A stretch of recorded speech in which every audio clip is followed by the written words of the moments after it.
नमस्कार बहनों और भाइयों, मेरा नाम डॉक्टर प्रिय रंजन त्रिवेदी है। आपको जानकर प्रसन्नता होगी कि आज राष्ट्रीय शिक्षा दिवस है। यह पिछले 12 वर्षों से मनाया जा रहा है। इसका इतिहास क्या है पहले जान लें। भारत के पहले शिक्षा मंत्री के सम्मान में यह दिवस वर्ष 2008 से मनाया जाता है।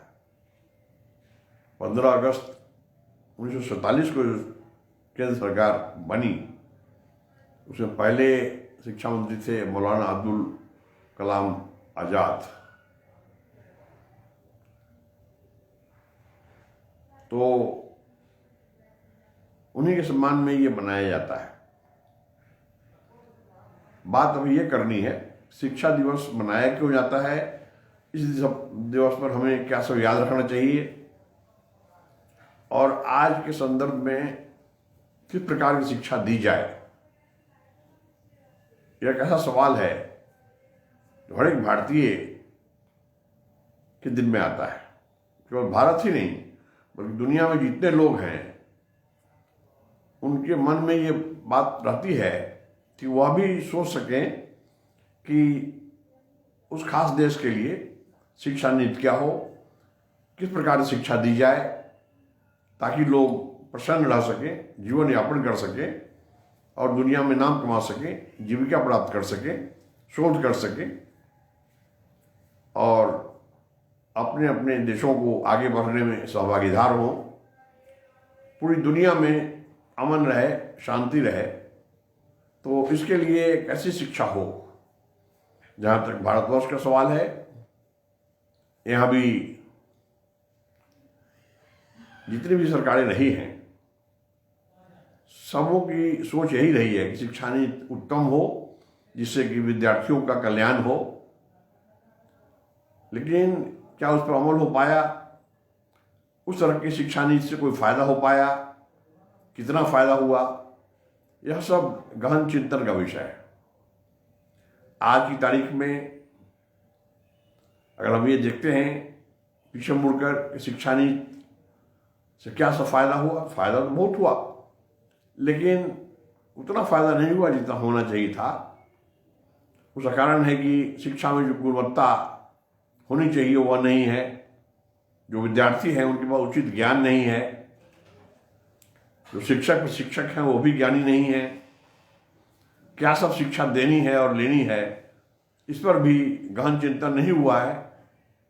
जब भी सरकारें आई तो कुछ बदलना है तो बदल दिया, कोई कमेटी बन गई। कमेटी बनाने वाले भी ये नहीं समझे कि इसकी आवश्यकता आगे क्या है। मैं उदाहरण देता हूं। अभी बिहार में चुनाव हुआ, उसके बिना भी किसी भी राज्य में जाएं, सबसे बड़ी समस्या बेरोजगारी की है जो पहले से रही है। कोविड-19 के कुअसर के बाद इसका प्रभाव ज़्यादा दिख रहा है, ये अलग बात है। लेकिन ऐसा नहीं है कि पिछले साल यानी पूरे 2019 में बेरोजगारी नहीं थी, चरम सीमा पर थी, उसके पहले भी थी। पिछले 25-30 वर्षों से बेरोजगारी इतनी ज़्यादा हो गई है कि हर एक परिवार में बेरोजगारों की संख्या, जो लोग काम करने वाले हैं, उनसे बहुत ज़्यादा हो गई है। यह एक दुखद लक्षण है, ऐसा नहीं होना चाहिए। भारतवर्ष में और दुनिया में जितने लोग पढ़ लिख गए हैं या फिर प्रशिक्षण प्राप्त कर चुके हैं, उनके पास कोई कौशल है या नहीं है, फिर भी उनका यह अधिकार बनता है कि उन्हें कोई काम दिया जाए।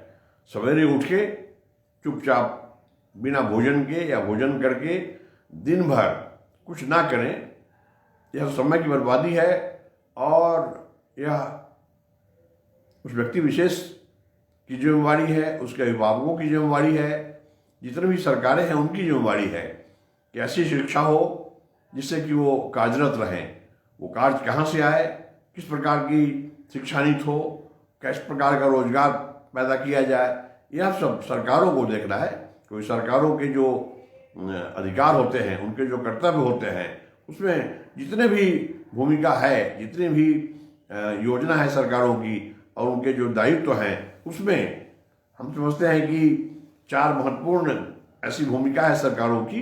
पहला है रेगुलेटरी रोल, कहने का मतलब कि दुनिया कैसे चलेगी और किसी देश की सरकार कैसे चलेगी, किसी राज्य की सरकार कैसे चलेगी। महत्वपूर्ण बात है कि क्या सब रेगुलेशंस हो, किस तरह से नियंत्रण हो लोगों पर, ताकि लोग समझ सकें कि कानून व्यवस्था हमें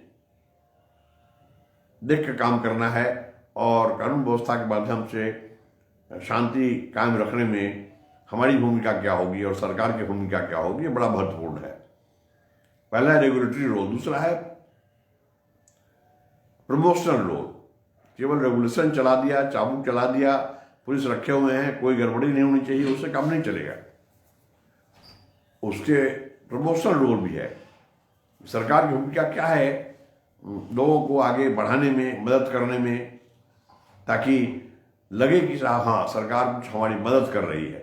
प्रमोशनल रोल है, बहुत बड़ा रोल है। हजारों ऐसे उदाहरण हैं पूर्व में और आगे भी कि हमारे युवा युवतियों को या सैनों को, बूढ़ों को, सभी लोगों को, पक्षियों को, जानवरों को कैसे सरकार मदद करेगी, यह प्रमोशनल रोल में आता है। अब तीसरा रोल है प्लानिंग रोल। बिना उचित योजना के, बिना आयोजन के, बिना प्लानिंग के अगर सरकार कहे कि एडहॉक रूप में हम आज ये कर दिया, कल वो कर दिया, कोई मेरा लिखित कानून नहीं है या कोई ऐसा हमारा बना हुआ प्रोजेक्ट रिपोर्ट नहीं है, हमारी कोई योजना नहीं है और हम सीधा ही जब चाहेंगे मदद कर देंगे, तो नहीं होगा। लिपिबद्ध करके योजना बनती है और उसी पर अमल किया जाता है। भारतवर्ष में 5 साल योजना बनती रही है, सरकारें भी 5 साल के लिए बनती है, तो फिर उसी प्रकार आगे काम होता है। प्लानिंग रोल बड़ा इंपॉर्टेंट रोल है ये। अब कहिएगा चौथा क्या है रोल, तो वह है एंटरप्रेन्योरियल रोल। सरकार की भूमिका उद्यमिता विकास में और उद्यमी के रूप में क्या होगी।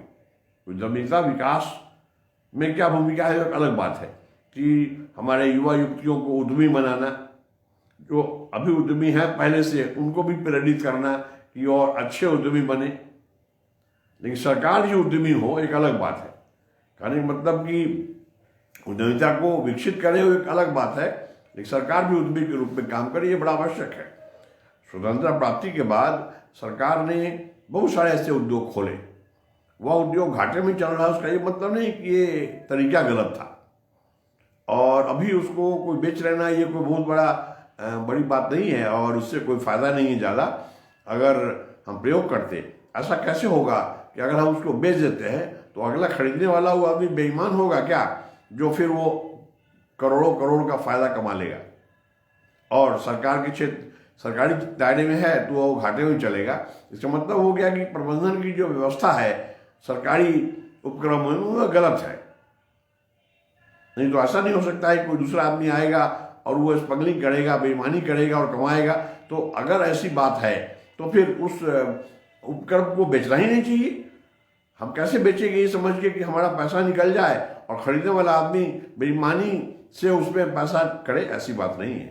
कहने का मतलब कि यह जो सुप्रबंधे भवति समृद्धि कहावत है, प्रॉस्पेरिटी थ्रू इफेक्टिव मैनेजमेंट, हमें देखना है कि मैनेजमेंट को कैसे सुधारा जाए और जो फैक्ट्रियां बंद हैं, जो भी लोग उपक्रम बंद है, उसे चालू किया जा सकता है। अगर बेचने की बात है तो कोई बात नहीं, बिके, अभी बिक जाए, लेकिन सरकारों को ऐसा प्रशिक्षण देने की जरूरत है कि उसको बेच दिया, अच्छा किया, इसलिए कि भाई अरबों का घाटा हो रहा था, लेकिन आप नया खोलिए अलग से, with full of zeal enthusiasm. कहने का मतलब पूरे जोश खरोश के साथ आप नए नए कम से कम हर साल 500 उद्योग खोलिए, उसको चलाइए। क्यों नहीं चलाइएगा आप? जब आप समझते हैं कि उद्यमी चला सकता है तो आप क्यों नहीं चलाएंगे? तभी एक प्रतिस्पर्धा की भावना होगी, कंपटीशन होगा कि आप भी कर सकते हैं। जितना आसान काम है वो आप करेंगे, जितना मेहनत काम है वह उद्यमी करेंगे, ऐसा नहीं हो सकता। आप भी करके दिखाइए, क्यों नहीं कर सकते हैं आप? तो उद्यमिता की भूमिका ज़्यादा होनी चाहिए मेरे समझ से। और कोई सामान हमें खरीदना है तो हमें देखना होगा हर एक सामान में एक सरकार बना रही है और एक प्राइवेट सेक्टर बना रहा है, और अगर जो उत्पादन की तकनीक है, दोनों में बराबर अगर है तो कॉमन सेंस की बात है कि सरकार जो सामान बेचेगी वो अब 5 से 10% सस्ता भी होगा, लाइन लग जाएगी खरीदने वालों की। तो इस प्रकार की बात हो तो काम आगे बढ़ सकता है। अब रही शिक्षा नीति की बात कि पढ़ाई क्या होनी चाहिए। अब जानते हैं कि लाखों स्कूल हैं भारतवर्ष में, कॉलेज लगभग 50,000 है और लगभग 1200 विश्वविद्यालय हैं। तो स्कूल तक तो लोग पढ़ लेता है, ठीक है, अब किसी तरह आपने पढ़ लिया और कुछ लोग पढ़ाई छोड़ दिए और फिर कोई इस तरह का वोकेशनल ट्रेनिंग ले लिए, नौकरी शुरू कर दिए, या वोकेशनल ट्रेनिंग नहीं हुआ तो जो इस तरह का ट्रेडिशनल उद्योग है उसमें जाके प्रशिक्षण लिया और उनको कोई डिग्री डिप्लोमा नहीं मिला लेकिन उनको काम मिल गया वहाँ पर। ये तो ज़माने से होता आया है। और उसके बाद कुछ लोग कॉलेज में चले गए, कॉलेज में गए तो स्कोप क्या है, अगर पता करें कॉलेज में जितने छात्र छात्राएं पढ़ते हैं कि आप क्यों पढ़ रहे हैं तो हमें नौकरी चाहिए। लेकिन ऐसा कोई विषय नहीं है पिछले 200 वर्षों से आज तक, आज की तारीख में वर्ष 2020 में भी जो सिलेबस है उसमें ऐसा कोई विषय नहीं है जिस विषय को पढ़ने के बाद नौकरी मिलती हो। मैं उदाहरण देता हूँ, ज़्यादातर लोग आर्ट्स पढ़ते हैं, उसके बाद लोग कॉमर्स पढ़ते हैं, उससे कम लोग विज्ञान पढ़ते हैं। तो मैं सबकी बात देता हूँ। जो आर्ट्स पढ़ते हैं वो कहते हैं कि भाई हमारा कॉम्बिनेशन है इकोनॉमिक्स हम लिए हुए हैं और फिलोसफी लिए हैं और हिस्ट्री लिए हैं या ज्योग्राफी लिए हैं, इसमें से 1 या 2 या 3 विषय लेकर के पास कोर्स या ऑनर्स में वो पढ़ रहे हैं। तो इस तरह के बहुत सब्जेक्ट्स हैं, साइकोलॉजी है या फिर सोशल वर्क है, जितने भी विषय हैं। तो हमें तो नहीं लगता है कि हमने इतिहास ले लिया तो उससे हमें कहाँ नौकरी मिल जाएगी। इतिहास लिखने वाले चाहिए, इतिहास की पढ़ाई बड़ा आवश्यक है, लेकिन बहुत ही एक कम परसेंटेज लोग पढ़े ताकि इतिहास पर शोध किया जा सके, इतिहास को एनालाइज किया सके, इतिहास से सबक लिया जाए और इतिहास को आगे भी लिखने की कला हमें जाननी चाहिए, इतिहास की पढ़ाई होनी चाहिए। लेकिन मुझे ये समझ नहीं आता है कि आपने हिस्ट्री ऑनर्स कर लिया और आप एक पत्रकार बन गए। तो पत्रकारिता का प्रशिक्षण लिए होते, अगर आप कॉलेज के फर्स्ट ईयर में BA में अगर आपका 1 या 2 पेपर पत्रकारिता का होता तो आप पत्रकार बनते। हिस्ट्री पढ़ के पत्रकार बन गए, आपके पास हिंदी का भी ठीक से ज्ञान नहीं है, अंग्रेजी का ज्ञान नहीं है, आपको लिखना है, एडिटर आपको डांट रहा है, तो इस तरह की बातें हैं। और अगर आपको दूसरा कोई भी काम मिलता है, जहाँ भी जाएं आप, तो अगर आपको मार्केटिंग करनी है या आपको किसी कंपनी में सेल्स रिप्रेजेंटेटिव की नौकरी मिल गई, जिसमें कैसे काम करेंगे? कोई विषय ले लीजिए, फिलॉसफी ले लीजिए या संस्कृत ले लीजिए, ये सब विषय, इन सब विषयों की पढ़ाई होनी चाहिए। तो साथ साथ वोकेशनल सब्जेक्ट बहुत जरूरी है। ऐसे हम लोगों ने 5,000 ऐसे विषयों का चयन किया है, 5,000, जिसमें हम जैसे ही आदमी 10 या +2 कर गया, हम लोग पास करिकुलम ऐसा भी है कि +2 के स्तर पर ही ये पढ़ाई हो जाए। 10th तक तो ठीक है पढ़ाई है, 10th में भी संभव हो तो लोगों को प्रारंभिक ज्ञान किसी वोकेशन में दिया जा सकता है, उसमें कोई दिक्कत नहीं है। अभी भी कुछ है, लेकिन शायद ही कोई विद्यार्थी या उसके अभिभावक कहते हैं कि वोकेशनल सब्जेक्ट्स में से कोई तुम ले लो। नहीं, उनको लगता है कि ये बहुत गिरी हुई हरकत है और बड़ा बैकवर्ड कहलाएंगे अगर मेरा लड़का या लड़की, मेरा बेटा या बेटी, भतीजी या मेरी बहन या मेरा भाई अगर कोई वोकेशनल सब्जेक्ट ले ले, रोजगारोन्मुखी विषय ले ले या वृत्तिमूलक विषय ले ले, बड़ी बेइज्जती की बात है। पुराने विषय जो हैं, हमें क्या बनना है, हमें बनना है इंजीनियर बनना है, हमें वैज्ञानिक बनना है, हमें डॉक्टर बनना है। तो कोई कहेगा कि ठीक है हम बायोलॉजी ले रहे हैं या बायो बोलते हैं शॉर्ट में, पता नहीं क्यों पूरा बोलना चाहिए, मैथमेटिक्स लेना तो मैथ्स लेंगे हम।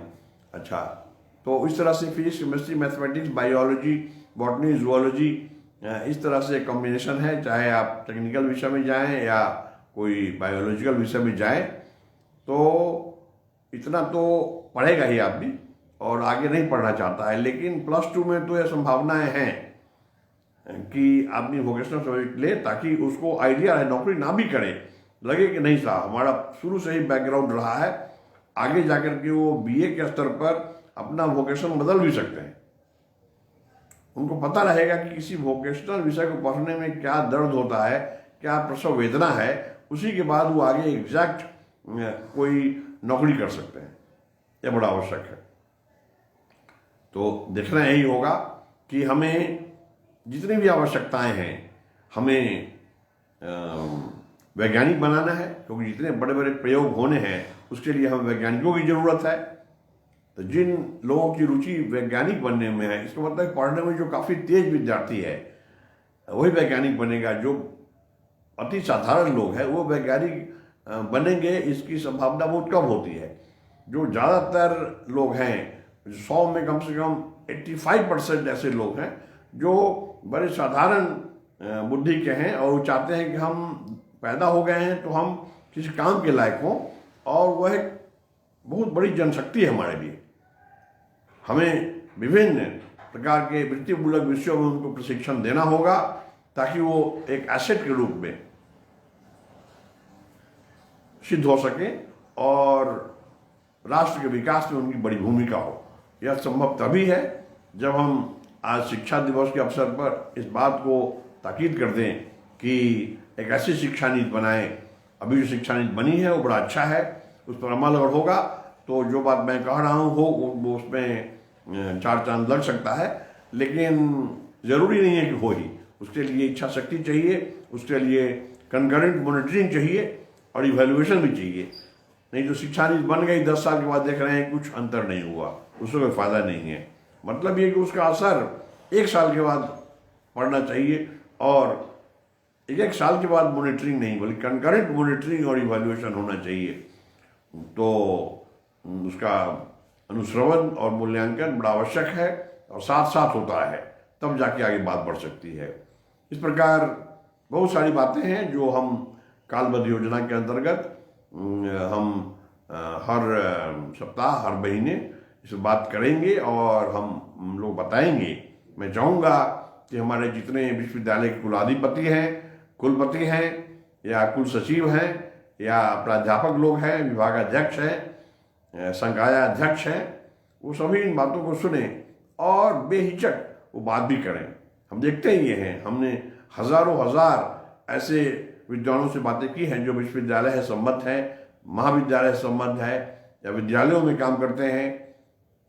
वे डर के मारे बोलते नहीं है कि अगर वो कुछ बदलाव लाएंगे तो उनका कहना है कि the government is always reluctant to change. सरकार बदलाव नहीं चाहती है या कोई आदमी बदलाव नहीं चाहता है। मनुष्य का नेचर है, ये उनकी प्रवृत्ति है कि बदलाव से हम दूर भागें। उनको लगता है कि अगर वो ऐसा कहेंगे तो शायद उनको निलंबित कर दिया जाएगा, उनकी नौकरी चली जाएगी या फिर उनका जो कॉन्फिडेंशियल रिकॉर्ड है वो खराब हो जाएगा, अनुशासनात्मक कार्रवाई की जाएगी। ऐसी बात नहीं है। सरकार को भी चाहिए इस प्रकार का डर नहीं फैलाएं, बल्कि वो कहें कि आपको जो बोलना है बोले, और जब तक वो नौकरी में हैं, नौकरी में जब नहीं है तो उसके बाद वो कुछ कर नहीं पाएंगे। उसी प्रकार सरकारों की हालत भी वही है। जो हमारे प्रधानमंत्री हैं या मंत्री हैं या राष्ट्रपति हैं या जो भी लोग हैं, MLAs हैं, MP हैं या ब्यूरोक्रेट्स हैं, जब तक अपने पद पे रहते हैं वो इतने व्यस्त रहते हैं, वो किसी को मदद नहीं कर सकते। हटने के बाद उनके पास समय ही समय है और वो बहुत अच्छे नागरिक हो जाते हैं, बहुत बड़े चिंतक हो जाते हैं, विचारक हो जाते हैं। अंतर यही है कि उनका कोई सुनेगा नहीं, उससे फायदा क्या है। जब तक आप पद पे हैं उसका सदुपयोग करिए और ये देखिए कि भारतवर्ष के आग को आगे बढ़ाने में हमारे युवाओं की क्या भूमिका होगी। आज राष्ट्रीय शिक्षा दिवस के अवसर पर हम प्रतिज्ञा करें कि हम ऐसे नागरिक बनाएंगे, ऐसे स्वस्थ और शिक्षित नागरिक, प्रशिक्षित नागरिक बनाएंगे जो हमारे रोजगार सृजक होंगे, और अगर रोजगार याचक भी हैं तो एक ऐसे रोजगार याचक हों जो जैसे ही वो चाहें कि याचना करना तुरंत उनको नौकरी मिल जाए। रोजगार के लायक पैदा होने की ज़रूरत नहीं है। जब हम समझ जाएंगे, सरकारें समझ जाएगी कि अनएम्प्लॉयड और अनएम्प्लॉयबल में क्या अंतर है, समस्या उसी दिन समाप्त हो जाएगी। सरकार या जनता नहीं समझ पाती है कि अनएम्प्लॉयड क्या होता है, अनएम्प्लॉयबल क्या है।